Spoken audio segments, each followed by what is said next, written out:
शिवोहम। शिवोहम गुरुदेव।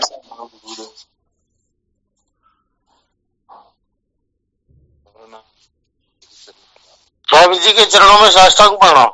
हाँ शिवोहम। प्रणाम। शिवोहम। शिवोहम शिव। क्या विषय चल रहा था अपना? संसार को बनाए रखकर कभी भी सत्य का साक्षात्कार नहीं किया जा सकता। संसार को बनाए रखकर कभी भी सत्य का साक्षात्कार नहीं किया जा सकता, ये चल रहा था ना? जी गुरुदेव। बहुत अच्छी बात है। क्या सुना रहे थे इसके अंतर्गत? कल गुरुदेव दुख दो प्रकार के बताए। दो प्रकार के दुख बताए है ना जी।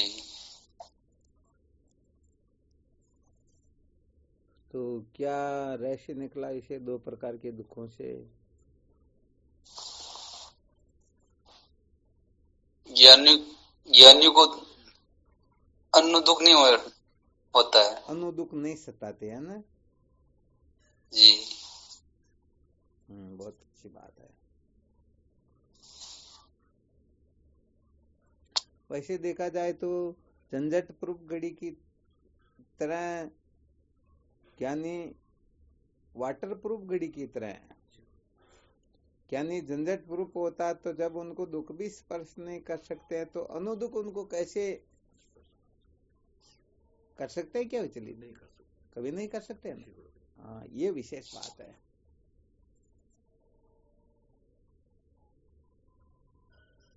अच्छा, दुख स्पर्श नहीं कर सकते तो क्या जिस प्रकार से जगने के पश्चात स्वप्न सृष्टि का क्या हो जाता है? अभाव हो जाता है ना। तो ऐसे ही दुख एक तो उनको होता ही नहीं, या दुख तो होता है परंतु उनको अनुभव नहीं होता। क्या नहीं होता, क्या होता? ध्यान में आ रहा है क्या कुछ थोड़ा बहुत?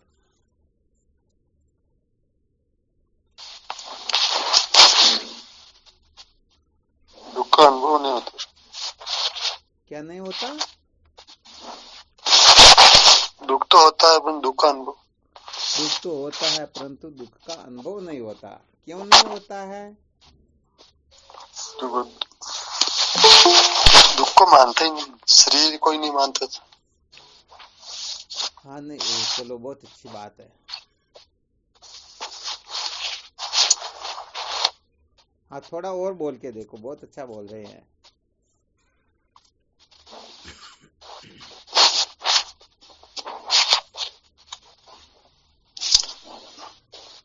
जब ज्ञानी अपने स्वरूप में स्थित हो जाता, दुख तो प्रारब्ध शरीर के प्रारब्ध से आएगा, लेकिन वो मानता नहीं, इसलिए अनुभव में नहीं। दुख नहीं मानता या? दुख तो होता है स्वामी जी। अच्छा, शरीर को तो दुख होता है, लेकिन वो ज्ञानी मानता नहीं।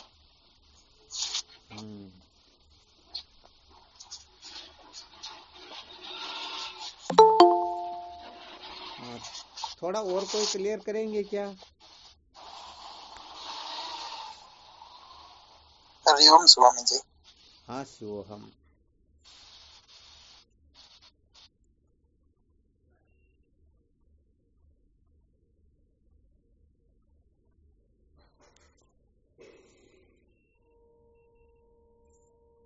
कोई नहीं बोल रहे हैं क्या? प्रणाम गुरुदेव आपके चरण। हाँ शिवोहम। गुरुदेव, जन्म मरण शरीर का दुख है, भूख प्यास प्राणों का है, ऐसे तो ज्ञानी इनको मानता ही नहीं है, इनको मिथ्या मान लिया तो फिर उनको दुख कहाँ होगा। क्या बात है, बहुत बहुत अच्छा संकेत किया। कहने का मतलब यहाँ पर ये सुख दुख आदि जो है ये अंतःकरण के धर्म है। किसके धर्म है? अंतःकरण के। अंतःकरण के धर्म है। और जब तक अंतःकरण रहेगा तब तक बताओ ये धर्म निवर्त हो सकते हैं क्या? नहीं होंगे। हाँ, नहीं हो सकते। तो यहाँ संकेत इतना ही किया जा रहा है कि ये दुख आदि की प्रतीति तो होगी, परंतु इससे ज्ञानी अपने को दुखी नहीं मानता है। मैं दुखी हूं ऐसी समित उदय नहीं होती है, ऐसी फल वृत्ति उदय नहीं होती है। जैसे प्रारब्ध से एक्सीडेंट हो गया, गिर गए, चोट लग गई, कहीं पर फ्रैक्चर आदि हो गया, तो उससे उसको दुख का अनुभव तो होगा ना, कभी शरीर में कहीं दर्द हो रहा है, परंतु इससे वो अपने को दुखी नहीं मानता है। ये फल वृत्ति उदय नहीं होती है। फल वृत्ति का उदय होना ही तो बंधन है। मैं सुखी हूं, मैं दुखी हूं, ये क्या है? ये फल वृत्ति है। और ये फल वृत्ति क्या करती है? अपने को पुनः पुनः संसार की ओर, कहीं पर मजा आया तो बार बार उस ओर जाएंगे या नहीं जाएंगे? तो चलो, बहुत अच्छी बात। इसीलिए तो निश्चल दास जी महाराज विचार सागर में लिखते हैं, कोई बता सकते हैं क्या लिखते हैं?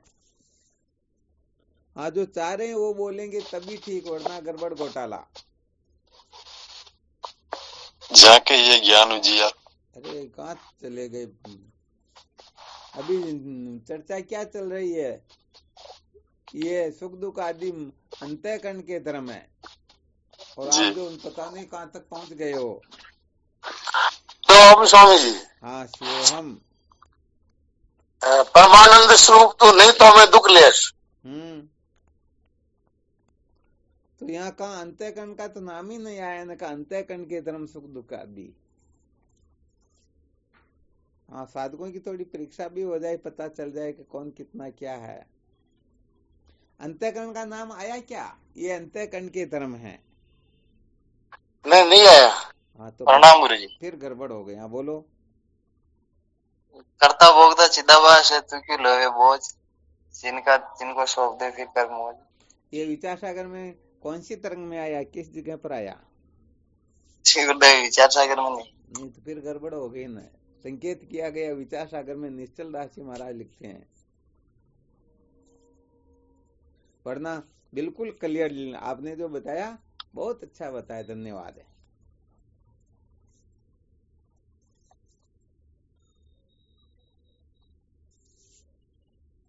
और कोई?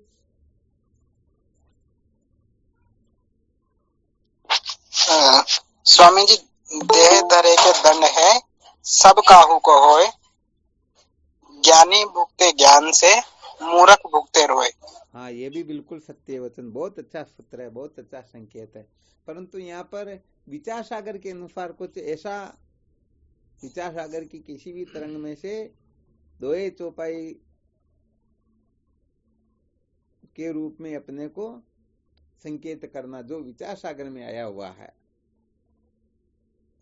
वरना ये भी बहुत अच्छी बात है, अति उत्तम है।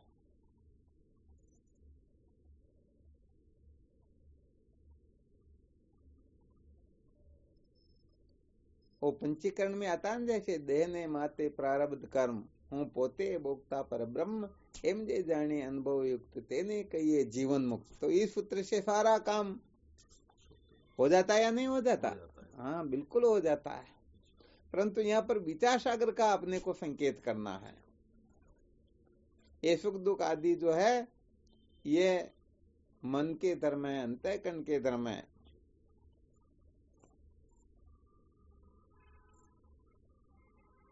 किसी को नहीं पता?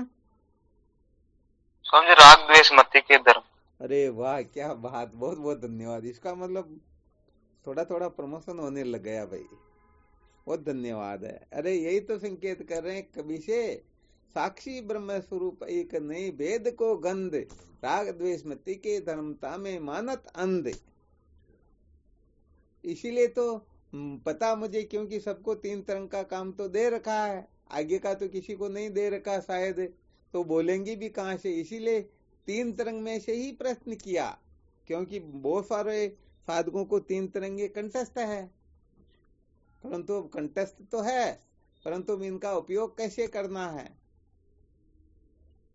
सामग्री तो पास में रखी हुई है, परंतु कैसे बना करके खाएं, फिर भूखा रहना पड़ेगा ना। तो बस इसी सूत्र के लिए संकेत कर रहे थे, साक्षी ब्रह्म स्वरूप एक नहीं, भेद को गंध। यहाँ पर भेद की गंध भी नहीं है, राग द्वेष मति के धर्मता में मानत अंध। अरे राग द्वेष सुख दुख आदि जो है ये अंतःकरण के धर्म है। जो अपने में मानता है कि मैं सुखी हूं, मैं दुखी हूं, तो समझ लेना चाहिए वह एक प्रकार से अंधा ही है। बिल्कुल क्लियर?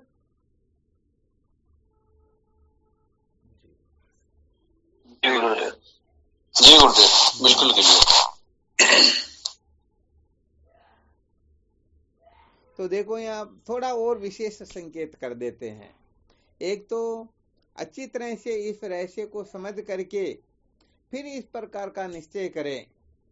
और एक जो क्या होता है, बहुत सारे साधक गड़बड़ी क्या कर देते हैं, इस साक्षी ब्रह्म स्वरूप वाले को कंठस्थ करके और फिर संसार में झगड़ा झमेला, संसार बढ़ाना, पता नहीं क्या क्या करने लग जाते हैं। अरे भाई ये तो अंतःकरण के धर्म है, हमारे तो धर्म है ही नहीं, इसलिए हम कुछ भी करें कैसे भी रहे, तो बताओ गड़बड़ हो जाएगी या नहीं होगी? 100% गड़बड़ हो जाएगी ना। इसीलिए यहाँ पर कहने का मतलब सर्वप्रथम वेदांत विचार के अंतर्गत अंतःकरण का शोधन किया जाता है। पहले अंतःकरण का शुद्धिकरण किया जाता है और जो अवस्था साधक अवस्था में जैसा स्वभाव हो जाता है वैसा का वैसा स्वभाव आगे तक भी रहता है।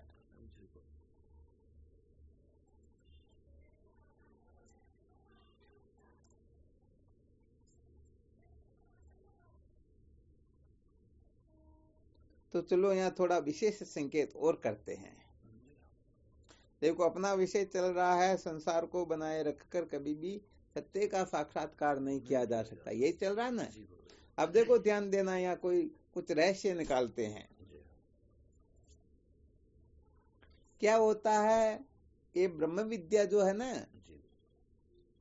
इस ब्रह्म विद्या का जो जितना महत्व समझता है, ये ब्रह्म विद्या उतनी ही फलित हो जाती है, उतना ही उनको फल प्रदान कर देती है।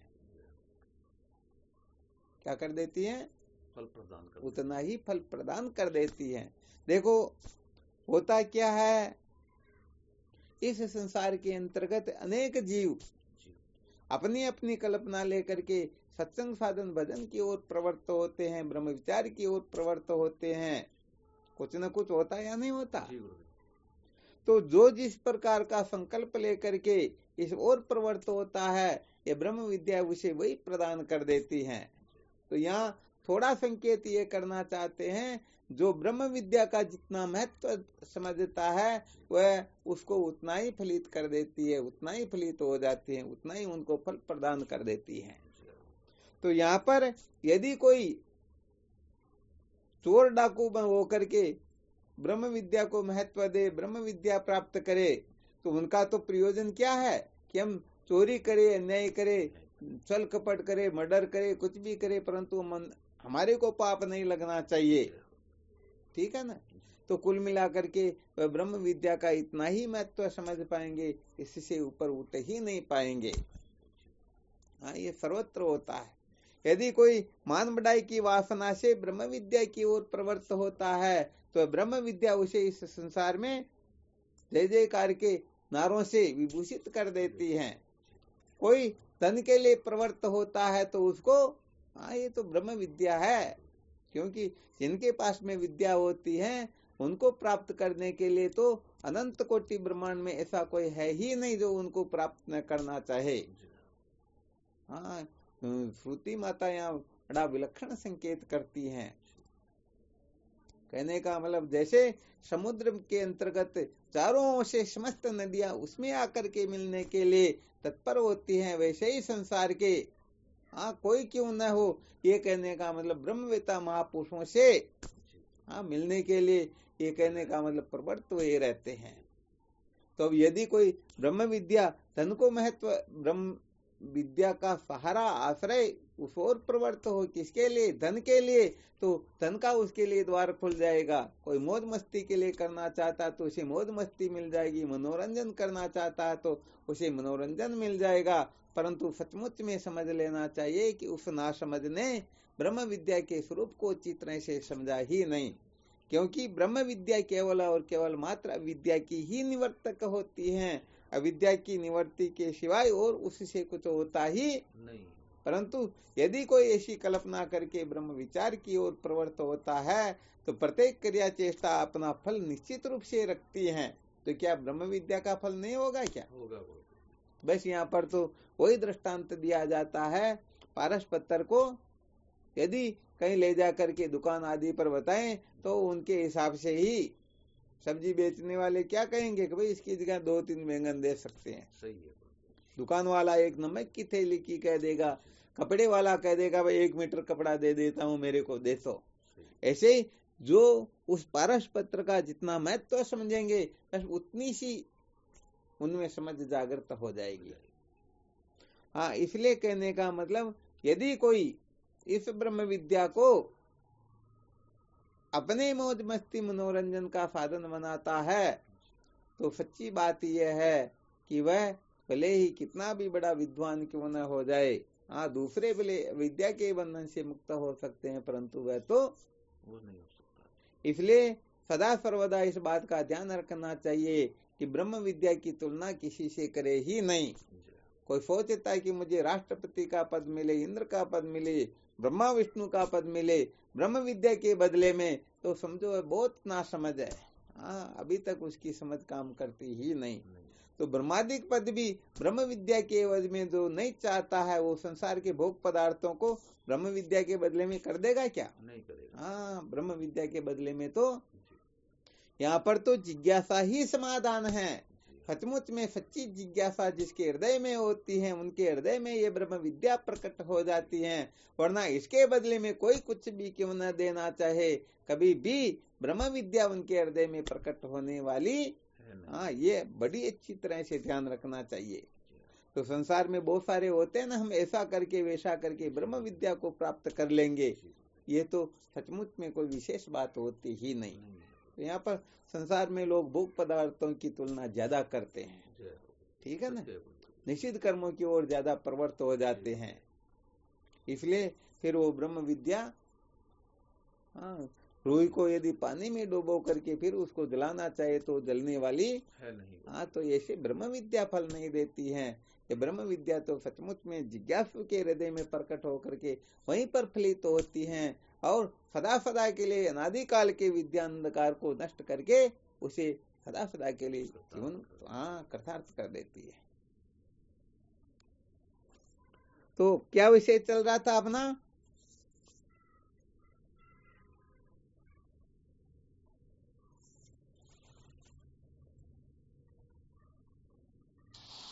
ज्ञानी को दुख नहीं होता। नहीं, वो तो कल वाला था, आज का हाँ चलो ये भी बहुत अच्छी बात बताई। अभी भी वैसे यही विषय चल रहा था। क्यों नहीं होता? क्योंकि ज्ञानी इस रहस्य को जानता है कि राग द्वेष मति के धर्म तामे मानत अंध।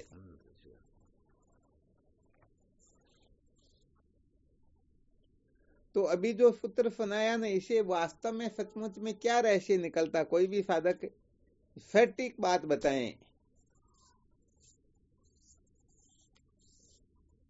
अर्थात सचमुच में ब्रह्म विद्या का महत्व कौन समझ पाता है?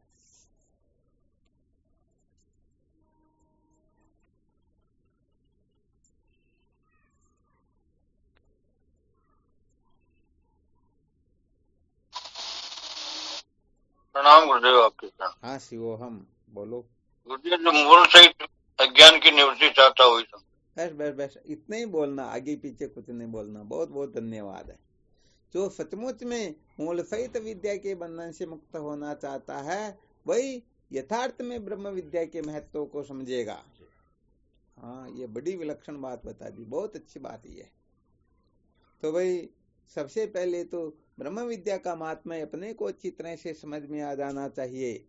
यदि ब्रह्म विद्या का महात्म्य समझ में नहीं आया, जैसे हम बाजार से बहुत अमूल्य वस्तु हीरा आदि समझो लेने के लिए जा रहे हैं, करोड़ रुपए की कोई वस्तु, और उसका महत्व नहीं समझते हैं, हर कहीं पर डाल देंगे या कुत्ते को भगाने के लिए काम में लेने लगेंगे, गड़बड़ घोटाला हो जाएगा ना। हो जाएगा।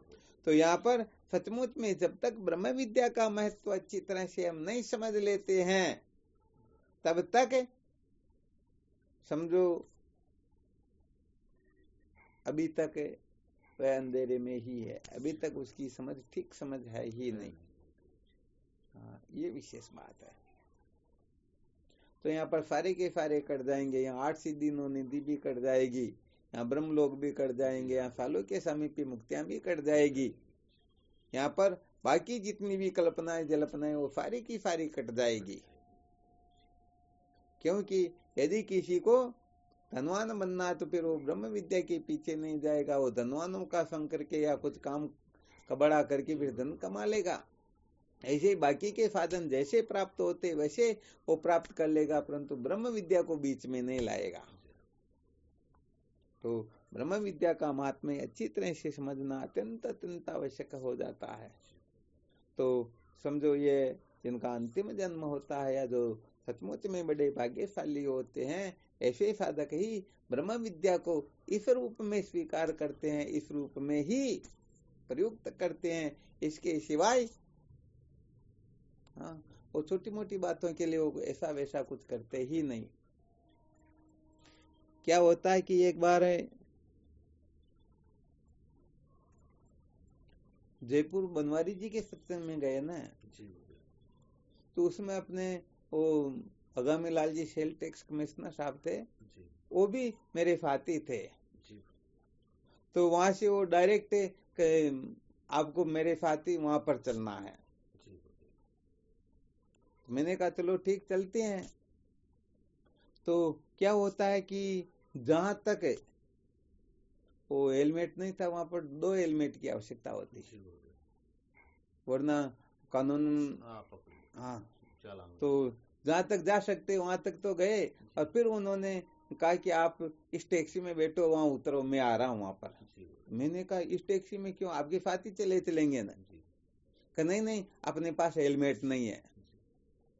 तो मैंने कहा अरे आपको रिस्क की क्या आवश्यकता है, आपके तो नाम से ही लोग पता नहीं क्या क्या करते हैं। तो उन्होंने बड़ी विलक्षण बात कही। उन्होंने कहा मैं 10 रुपए के लिए हर किसी को अपना परिचय दूंगा क्या? अब विचार करके देखो कि ये संसार के पद हो, कोई बड़ी बात नहीं है, परंतु फिर भी उनकी सोच समझ देखो कि मैं 10 रुपए के लिए हर किसी को अपना परिचय दूंगा कि मैं सेल टैक्स कमिश्नर हूं और हमारी आज्ञा इनको तुम कुछ मत कहो या ऐसा वैसा, तो ऐसा करेंगे क्या? तो कहने का मतलब यह है, जो ब्रह्म विद्या को ये छोटे छोटे कामों के लिए प्रयोग में लेते हैं, काम में लेते हैं, चाहे भूत प्रेत भगाने में या मोहन मारण वशीकरण उच्चाटन पता नहीं क्या क्या होते हैं, ऐसे मूर्ख लोग तो कल्प कल्पांतर तक भी इस ब्रह्म विद्या के स्वरूप को कभी समझ ही नहीं पाएंगे। हाँ, इसलिए साधकों के अंतर्गत कभी कभी ऐसा संकेत करना होता है। संसार में जब गड़बड़ घोटाला देखा जाता है ना, तो कहने का मतलब लोग अपने पद का, प्रतिष्ठा का, अपने पास में जो कुछ होता है उसका दुरुपयोग करते हैं।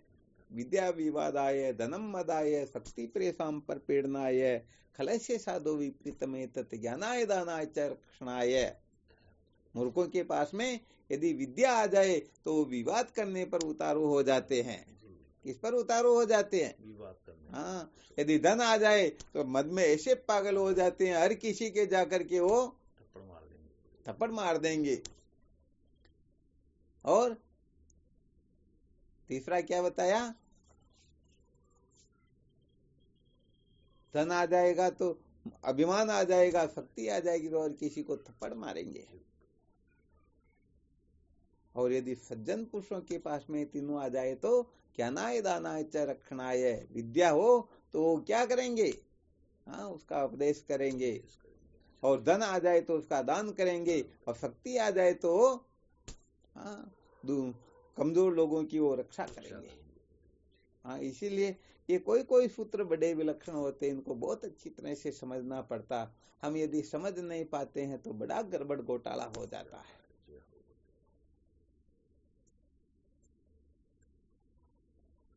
तो भाई ये जो ब्रह्म विद्या है केवल और केवल मात्र विद्या के बंधन से मुक्त होने के लिए है, न तो ये अपनी जय जयकार करवाने के लिए है, न चले चाटी बनाने के लिए है, और न मौज मस्ती मनोरंजन करने के लिए, न ये भगवान को राजी करने के लिए है, न और दूसरा तीसरा कुछ भी करने के लिए है। तो ब्रह्म विद्या को केवल और केवल मात्र ब्रह्म विद्या के रूप में ग्रहण करना है। वरना इस ब्रह्म विद्या से संसार के लोग देखते हैं बड़े विद्वान हैं और हम उस विद्वत्ता का फायदा उठा करके अनर्गल करते हैं, इधर उधर करते हैं, ऐसा वैसा करते हैं, तो समझो वो भी वास्तव में इस ब्रह्म विद्या को अपमानित कर रहे हैं। इसलिए ये ब्रह्म विद्या है बड़ी दुर्लभ, परंतु दुर्लभ होते हुए भी कुछ अंशों में यदि किसी को प्राप्त हो जाए और आगे चल करके उच्छृंखल हो जाए तो समझ लेना चाहिए बड़ा गड़बड़ घोटाला हो जाता है। इसीलिए सत संप्रदाय की रीति से जो ब्रह्म विद्या प्राप्त करते हैं वे ही सचमुच में आगे चल करके महात्मा होते हैं, और बाकी जो क्या होते हैं वो दुष्ट हो जाते हैं, क्योंकि उनको पता चल जाता।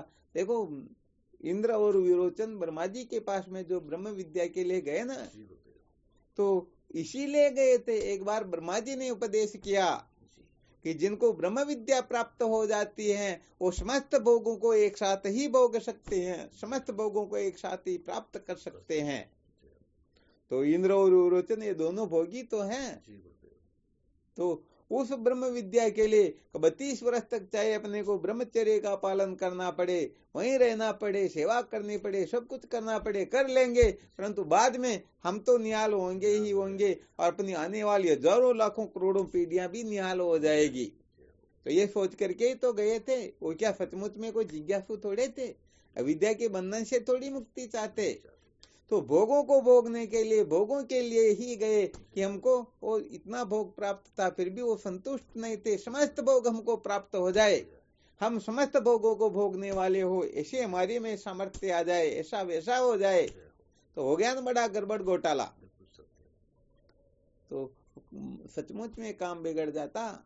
एक ऐसा राजा हुआ जो कहने का मतलब खाने का इतना शौकीन था कि खा करके अच्छे से अच्छे पकवान खाए और उल्टी कर दे, फिर थोड़ी देर में खाए, फिर थोड़ी देर में, ये सारा गड़बड़ घोटाला। क्या होता है कि कुछ दिनों में ही उनकी अंतड़ियां खराब हो जाती हैं। ठीक है ना।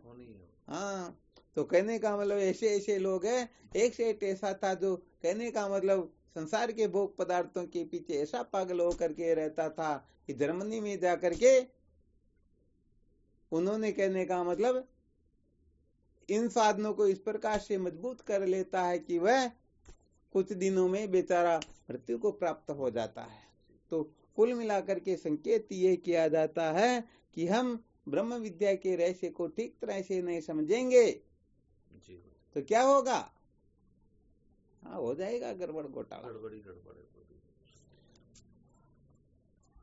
तो यहाँ पर तो जैसे जूते चप्पल को पैर में ही पहना जाता है, वैसे ही ये संसार में जो कुछ भी हो रहा है इसके लिए क्या करना क्या नहीं करना, इसके लिए बहुत अच्छी तरह से सावधान रहना चाहिए।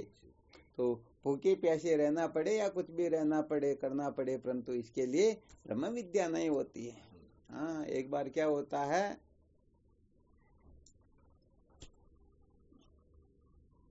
दत्तात्रेय जी महाराज और बड़े बड़े जो महात्मा थे ना, तो ये भिक्षा के लिए गए। तो क्या होता है कि किसी को तो हलवा पूड़ी पता नहीं क्या क्या मिला और किसी को सूखे टुकड़े मिले। तो उनको पूछा, रे तुम्हारे को ये कैसे मिला, तुम्हारे को ये कैसे?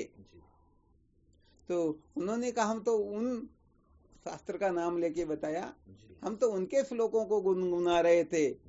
तो कहा भाई, अरे भाई तुमको किसी ने बहुत बड़ा पंडित समझ लिया होगा, इसलिए ये हलवा पूड़ी खाने के लिए दिया। अरे ये फकड़ी की भी भिक्षा नहीं है।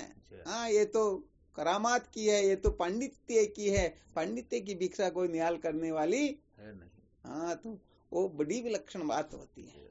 तो अपना कुछ प्रभुत्व दिखा करके यदि हम कुछ प्राप्त कर रहे हैं तो ये बड़ा गड़बड़ घोटाला होता। बस इतना ही संकेत करना चाहते हैं।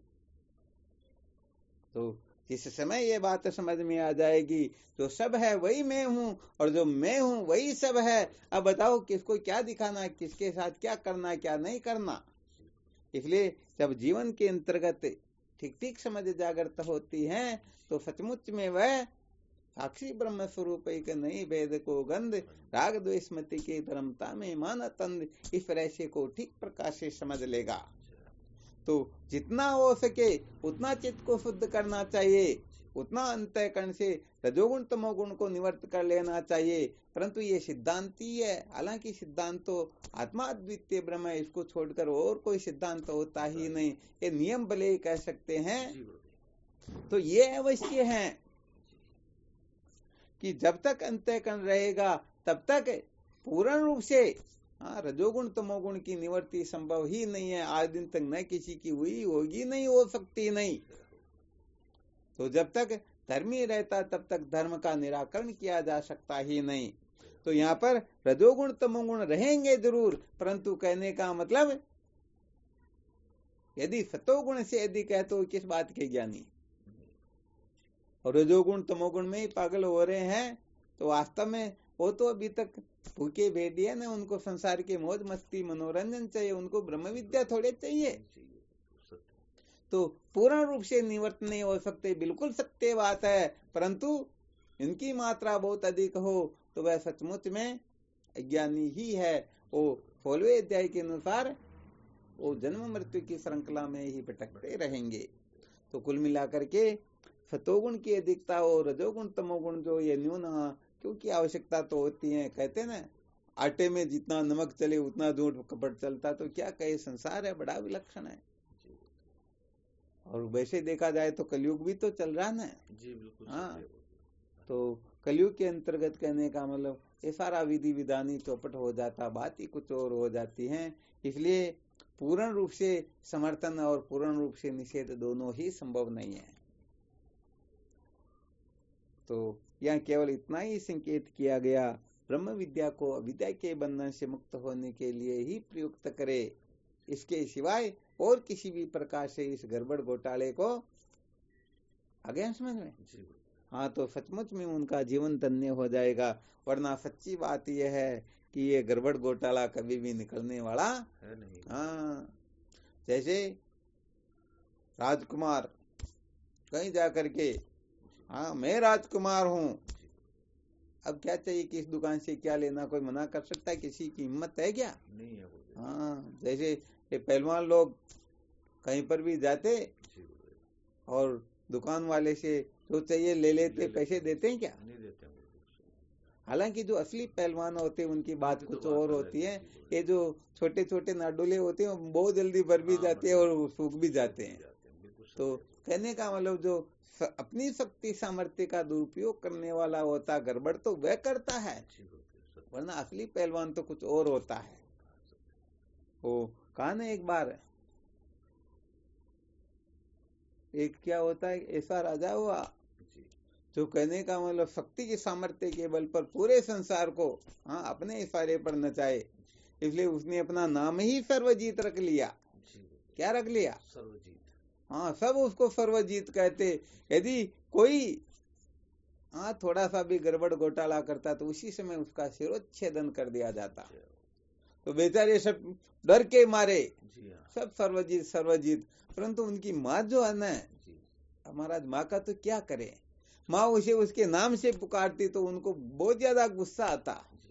अब करे तो क्या करे, माँ को क्या कहे। अब बार बार बैठता, माँ को समझाता, माँ क्या मेरी उन्नति तुम्हारे से नहीं देखी जाती, संसार में ऐसा कोई नहीं जो मेरे को सर्वजीत नहीं कहता हो, आप मेरे को ये क्यों नहीं कहते हो? माँ कहती बेटे जिस दिन सर्वजीत हो जाएगा उस दिन मैं तेरे को कह दूंगा। तो क्या होता है, एक दिन ऐसा ही कोई मौका मिलता भोजन करने के लिए, जैसे ही वो बैठता माँ ने सर्वजीत नाम लेकर ही पुकारा। उनके साथ में उनके कोई प्रतिष्ठित व्यक्ति रहे होंगे तो अपना इतना, वो क्या कहते हैं, अपनी इतनी बेइज्जती समझते हैं कि वो खड़े हो जाते, थाली की ठोकर लगाते, पता नहीं कहाँ चली जाती, तलवार निकाल लेता और माँ को कहता, माँ बता सबसे पहले कौन है ऐसा संसार में, अभी मैं उसके शीश को काट के तेरे चरणों में ला करके डालता हूँ, फिर तो तू मुझे सर्वजीत कहेगी ना। माँ ने कहा बेटे तो उसका कुछ नहीं उखाड़ सकता, तेरे जैसे करोड़ों आ जाए ना फिर भी उसका कुछ नहीं कर सकते हैं। कहा माँ तू बता तो सही, अभी मैं ऐसा वैसा कर देता हूँ। माँ ने कहा बेटे वो तो तेरा मन है, जिस दिन इस मन के ऊपर विजय प्राप्त कर लेगा तू सर्वजीत तो हो जाएगा, वरना तू मन के नचाए नाच रहा, तू किस बात का सर्वजीत, अभी तो तू मन का गुलाम है। तब ऐसा सुना तो तलवार हाथ से गिर जाती, माँ के चरणों में गिर करके क्षमा याचना करवाने लगता। माँ सत्य बात है, ये तो कहने का मतलब तलवार के बल पर, अपनी शक्ति सामर्थ्य के बल पर 1 से 2, 2 से 10 ऐसे करते करते पूरे संसार पर विजय प्राप्त कर सकते, कोई बड़ी बात थोड़ी।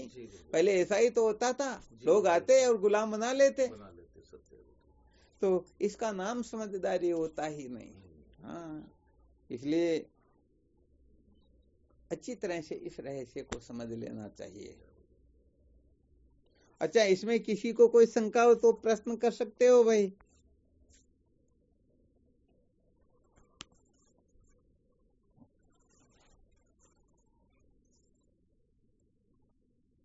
बस में बैठ गए, किराया नहीं देंगे, क्यों?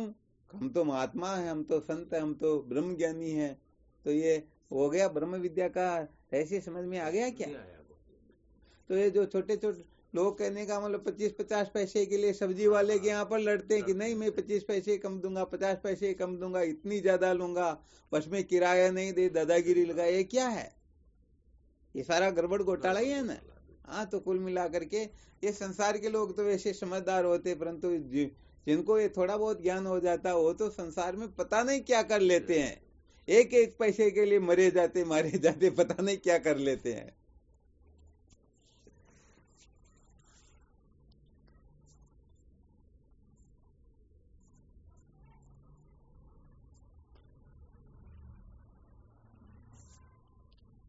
कोई शंका क्या किसी को?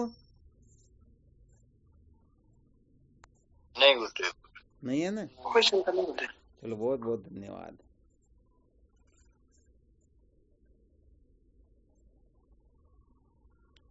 हाँ, इन सूत्रों को थोड़ा अच्छी तरह से हृदय में धारण किया करो, है ना। ये सचमुच में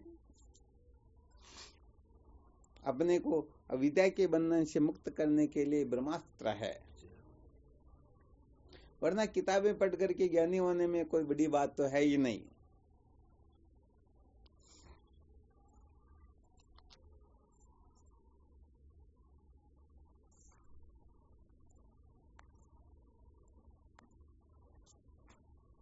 ये सारा जो प्रयत्न पुरुषार्थ होता है ना, इसी के लिए होता, ठीक ठीक जिज्ञासा जागृत हो, वरना जिज्ञासा की पूर्ति तो ये बस चुटकी बजाने का काम है, टाइम लगता ही नहीं है। कितना भी समय लगता है ना, ये इस कचरे को निकालने में समय लगता है, और जब सब प्रकार का कचरा निकल जाता है तो फिर सचमुच में शास्त्रोक्त रीति से ही वो अविद्या के बंधन से मुक्त होगा।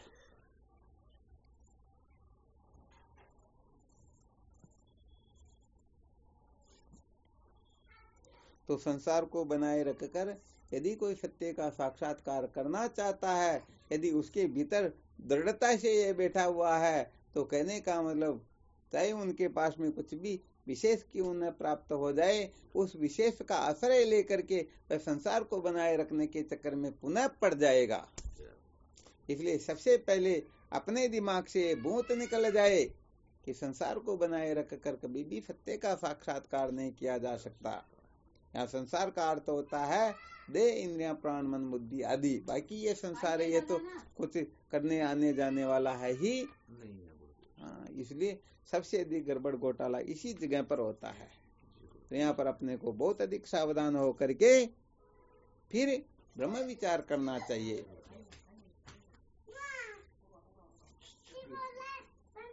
यदि हम ऐसा नहीं करेंगे तो फिर वो गड़बड़ घोटाला निश्चित रूप से होगा।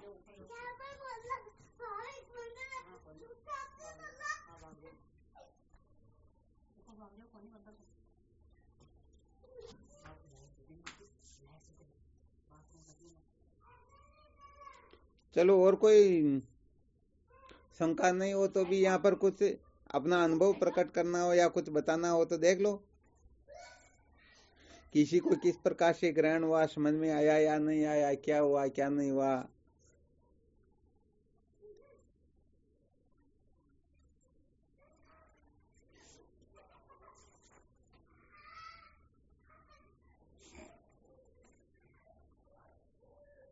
आवाज आ रही है? प्रणाम स्वामी जी आपके श्री चरणों हाँ शिवोहम। जी गुरुदेव आ रही है। स्वामी जी ये सुख दुख जो है ये मति का धर्म है ठीक है। और भोगती बिचारी देह है। ये तो होता तो धर्म इसका और भोगती देह है। देह का वो तो जड़ है, वो तो ये तो भोगायतन मात्र है, वरना तो सुख दुख या दर्द तो उन्हीं को होता है ना।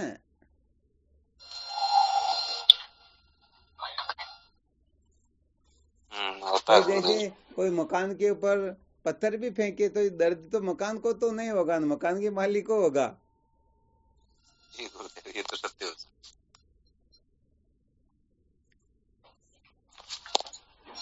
ऊपर निकल जाऊं कहीं भी देख मर क्यों लगे मैं जान गई।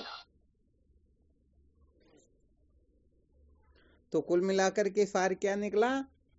संसार को बनाए रखकर सत्य का साक्षात्कार नहीं किया जा सकता।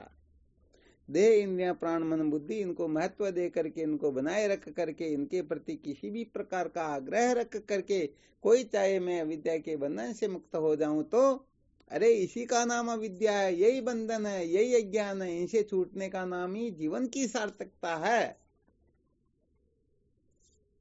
आ गया समझ में के? जी स्वामी जी। चलो बहुत बहुत धन्यवाद। आ गया तो फिर करो साधन भजन चिंतन मनन करो, फिर कल विचार करेंगे। शिवोहम शिवोहम बाप जी शिवोहम। हाँ बहुत समझ में आई। बहुत बढ़िया समझ में आई ना, बहुत धन्यवाद। चलो बहुत बहुत शिवोहम प्रणाम हाँ स्वामी। शिवोहम प्रणाम शिवोहम। प्रणाम। स्वामी जी के चरणों में साष्टांग पढ़ो। शिवोहम शिवोहम शिवोहम बाप जी। हाँ नमो नारायण। शिवोहम। श्री सतगुरुदेव स्वामी जी के चरणों में कोटि कोटि प्रणाम। शिवोहम शिवोहम। गुरुदेव भगवान के श्री चरणों में साष्टांग दंडवत प्रणाम। शिवोहम शिवोहम।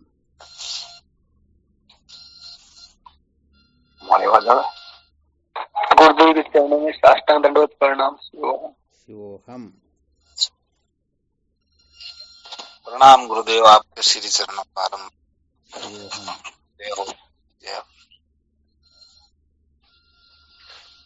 प्रणाम स्वामी जी आपके चरणों में कोटि कोटि प्रणाम। शिवोहम। स्वामी जी चरणों में कोटि कोटि प्रणाम। शिवोहम। गुरुदेव को प्रणाम। शिवोहम।